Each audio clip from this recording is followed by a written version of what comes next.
Assalamu alaikum. We're going to be continuing studying the introductory basic Hanbali Fiqh. This is lesson number 25. We'll be discussing the description of the prayer. So let us begin. Bismillahir Rahmanir Rahim. Alhamdulillahi Rabbil Alameen. Wa sallallahu wa sallam ala Sayyidina Muhammad wa ala alihi wa sahbihi ajma'in. سبحانك لا علم لنا إلا ما علمتنا إنك أنت العليم الحكيم اللهم انفعنا بما علمتنا وعلمنا بما ينفعنا وزدنا علما يا رب العالمين. So we will be discussing the description of the prayer. This particular section is not included in the book that we're normally reading from, Al-Ajwabah, nor in Dalil al-Talib, which is the book that it's based on. I'm going to be making some reference to what's mentioned in the book Zad al-Mustaqna' by Al-Imam Musa al-Hajjawi, rahimahullah, but I'll also be adding some other notes for clarification. And we're not going to be discussing the ruling of each action, so please refer to the previous lessons about the conditions, the pillars, the obligatory acts, and the sunnah actions and statements. So the description of the prayer is actually going to begin with a discussion on going to the masjid. So this is maybe more pertaining to the men than the women, but it is recommended that one go to the masjid walking in a quiet and dignified manner, and that he take moderate steps. When one arrives to the masjid, he will enter with his right foot, and when he leaves, he will exit with the left foot. Among the etiquette of the masjid is that one does not discuss the worldly affairs in the masjid. In addition, one should make the Tahiyyat al-Masjid, or the greeting of the masjid prayer, when one enters the masjid before sitting down. So this is to pray 2 rak'ahs, the exception being after the Asr prayer until the Maghrib prayer, when it is one of the prohibited times of the prayer. This will in fact pertain to the other prohibited times of the prayer, but I think that this is maybe the more common scenario that one is going to face, and Allah knows best.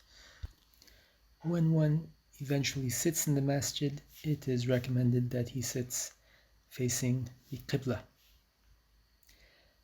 When the prayer is being established, it is recommended that one stands up during the Iqamah, at the part of the Iqamah when it is read قَدْ قَامَتِ الصَّلَاةِ. At that point, one should stand up and get ready for the prayer. It is then recommended for people to arrange themselves in straight lines, and this means by aligning oneself to the shoulders and the ankles or back of the feet, not the front of the feet as we often see, because if you're aligning with the front of the feet, you will see that people's shoulders do not come into line. The Imam himself should also check and order people to straighten their rows, first by looking to his right side and telling them to straighten the rows, and then looking to the left side and doing the same. And of course, by this time, one should have met the 6 shurut or preconditions of the prayer, which we've already mentioned. And in particular, for the niyyah, one can make the intention at this point, or it can coincide with the takbirat al-ihram. Then one makes the takbirat al-ihram by saying Allahu Akbar, and during that time they raise the hands reaching up to the shoulders, the palms facing forward, fingers outstretched and together. After the hands go down, one grabs his left wrist with his right hand, putting them just below the belly button. And then one reads the opening supplication, Subhanaka Allahumma wa bihamdik wa tabarak ismuk wa ta'ala jadduk wa la ilaha ghayruk. And then one makes the ta'awud, saying A'udhu billahi minash shaitanir rajim. And then one says Bismillahir Rahmanir Rahim. All of these would be done silently. And as we discussed before, silently means that it would be read so that one can hear himself, but others would not necessarily hear. Then one would continue to read Surah Al-Fatiha, and this is just another reminder or recommendation or encouragement that if you have not had someone who is a trained reciter listen to your Surah Al-Fatiha, don't assume that you're reading it correctly. Please take the time to study it, because it's essential that you recite Surah Al-Fatiha correctly. This will be read audibly in a loud voice during the Al-Fajr, Al-Maghrib, and Al-Isha prayers, whereas it would be read silently during the Al-Dhuhr and Al-Asr prayers. When it is read silently, if one is praying in the group, both the Imam and the follower should be reading Surah Al-Fatiha silently. In the case of the audible prayer, the recitation of the Imam counts for the follower, but it's still recommended that the Imam leave a space after Al-Fatiha and before the next surah where the followers can read Al-Fatiha to themselves. And at the end of Surah Al-Fatiha, one says ameen, and this would also be said audibly during the audible prayer, even by the follower. Then in the case of the first and second rak'ah, one would then go on to read another surah after Surah Al-Fatiha. And this would start with the Bismillahir Rahmanir Rahim, and then one would read from the recommended surahs. So just to reiterate, for the Al-Fajr prayer, it is recommended that one reads from any surah from Surah Al-Qaf all the way to Surah Al-Mursalat. And then for the Al-Maghrib prayer, one would read any surah from Surah Al-Duha to the end of the Quran, Surah Al-Nas. And then for the remaining prayers, one would pick any surah from Surah Al-Naba until Surah Al-Layl. Then one would say Allahu Akbar, raising the hands, and then going down to the bowing. And when bowing, one would grab his knees with his hands and fingers spread out, and also make sure that his back and head were as level as possible. And one would read the supplication in the bowing, Subhana Rabbiyal Azim, 3 times. Then one would raise up from the bowing, also while raising his hands.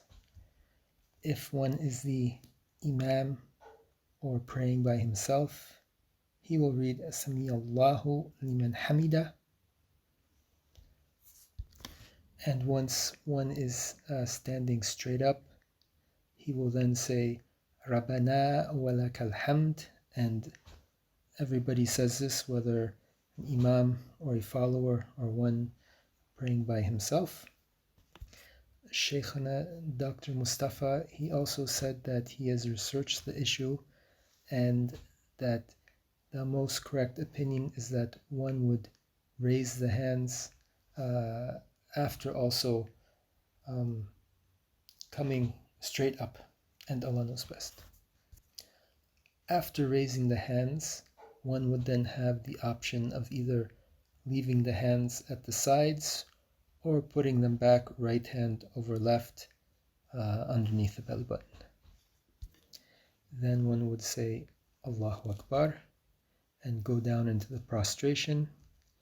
It is sunnah to go down on the knees and then hands and then forehead and then nose. If one is not able to do this, it's no problem to go down on the hands first.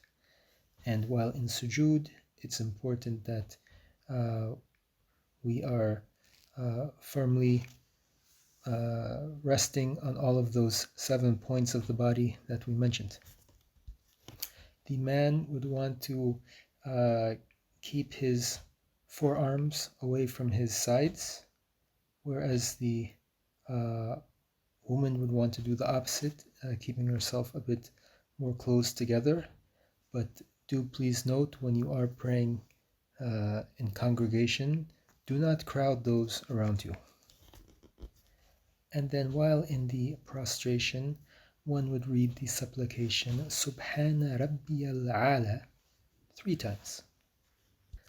Then one would say Allahu Akbar while rising up into the sitting position, and one would sit in the iftirash position, so that means sitting on the left foot with the toes pointing to the right, and the right foot would be supplanted on the ground, toes facing toward the qibla, and the foot itself upright. And then once up and seated, one would read the supplication Rabbik Firli 3 times.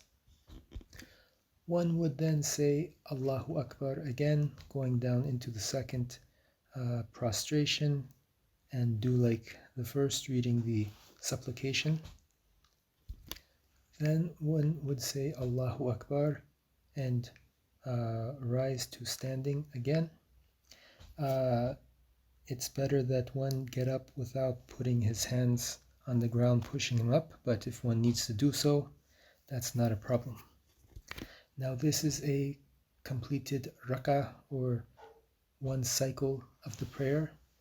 One would then pray the second rak'ah just like the first, as we've discussed, except for that one would not repeat the opening supplication or seeking refuge from the shaitan. So the second rak'ah will then be prayed just like the first, and then after one makes the second prostration, he will then say Allahu Akbar and go again into the sitting position, but he's going to then continue sitting, and this will also be in the iftirash position as we discussed previously. He will have his hands on his thighs, not on his knees, and with his right hand he will make a ring shape with his middle finger and thumb, and the other fingers will be placed in a similar shape. At that point, he will also read the tashahhud. So the tashahhud, as we recited it before, At-tahiyyatu lillahi wa salawatu wa tayyibat, Assalamu alayka ayyuhan nabiyyu wa rahmatullahi wa barakatuh, Assalamu alayna wa ala ibadillah as-salihin, Ashhadu an la ilaha illallah, Ashhadu anna Muhammadan abduhu wa rasuluh. Now when one is reading the tashahhud, he will point with his pointer finger every time he says Allah, only Allah. So when one reads the tashahhud as we've read it here, he will be pointing 4 times. Now, if this is going to be a 2 rak'ah prayer like the Al-Fajr prayer or the Sunnah prayers, one will then go on to continue the prayer or complete the prayer. And completing the prayer will be done by then reading the prayers upon the Prophet. So one would read Allahumma salli ala Muhammadin wa ala ali Muhammadin kama sallaita ala ali Ibrahim innaka Hamidum Majid wa barik ala Muhammadin wa ala ali Muhammadin kama barakta ala ali Ibrahim innaka Hamidum Majid. And there's no pointing at this time. And then it's recommended to read the supplication of protection. أعوذ بالله من عذاب جهنم ومن عذاب القبر ومن فتنة المحيا والممات ومن فتنة المسيح الدجال. And then at this point one would be closing the prayer with the taslim. So he would say Assalamu alaikum wa rahmatullah, starting by looking forward and turning to his right. And then he would return looking forward again and say the second one looking toward his left, Assalamu alaikum wa rahmatullah. And while looking to the left, he would exceed the turning slightly more than when he turned to the right. The woman, it would be recommended for her to sit in the saddle position, which means keeping the legs together and putting them toward the right side. So it's a bit like the tawarik sitting that we've mentioned, but the foot would not be propped up. So now we have described a complete 2 rak'ah or 2 cycle prayer. However, if the prayer was 3 or 4 rak'ah, one would then get up after the first tashahhud, saying Allahu Akbar while getting up, and there would be no lifting of the hands at this point. The third and or fourth rak'ahs would be prayed just like we have described the second rak'ah. The only difference being that in the final sitting, so whether it's a third or a 3 or 4 rak'ah prayer, during the final sitting, one would not sit in the iftirash position, but would sit in the tawarruk position. So the tawarruk, if you remember, is a bit like the iftirash. So the right foot would still be supplanted to the ground with the toes. The toes will be facing toward the qibla, and the back of the foot will be propped up. However, one would slide the left foot underneath the right leg between the knee and where the foot is propped up. Once again, this is for the man. The woman would still sit in the saddle position. And the prayer would also be closed with the taslim. I've just recalled that I did forget one thing I wanted to mention. After one raises from the bowing, as we said, one would read Sami Allahu liman hamida, unless one were a follower, and then when one is standing upright, then they would say Rabbana wa lakal hamd. And then there's also a supplication that is recommended to be read, Mil as-sama'i wa mil al-ardi wa mil ma shi'ta min shay'in ba'd. That can also be read. This is just a sunnah, but it's emphasized to be read. So this was the description of the prayer. Zad al-Mustaqna has a good description of this. If one wants more detail, Muntaha al-Iradat also has a very good description. But I highly recommend that you try to memorize all the conditions, pillars, obligatory acts, and sunnahs, and then think about this when you go through the description of the prayer. So in the next lesson, inshallah, we'll be returning to the book and continuing there. So please don't forget us in your dua. Alhamdulillahi Rabbil Alameen. وصلى الله وسلم على سيدنا محمد وعلى آله وصحبه أجمعين.